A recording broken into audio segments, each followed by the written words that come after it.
Sizni fuqarolik sudiga chaqirishdi. Sudga bordingiz va sud majlisida bildingizki, sizga nisbatan da'vo arizasi berilgan. Demak, ish bo'yicha javobgarsiz.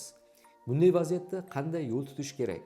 Eng avvalo, raislik qiluvchi sudyadan da'vo arizasining va unga ilova qilingan hujjatlarning nusxalari berilishini iltimos qiling va ularni to'liq o'qib o'rganib chiqing. Agar da'vo arizasida siz noto'g'ri deb hisoblaydigan holatlar yoki yolg'on ma'lumotlar ko'rsatilgan bo'lsa, raislik qiluvchi sudyadan sud majlisini keyinga qoldirishini iltimos qiling.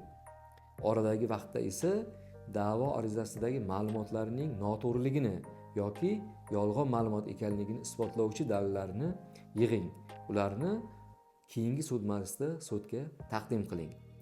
Mana shu hujjatlarni ilova qilgan holda yozma ravishda e'tiroznomani tayyorlab sudga taqdim qilishingiz ham mumkin. Shundan so'ng katta ehtimol bilan sudda yutib chiqasiz.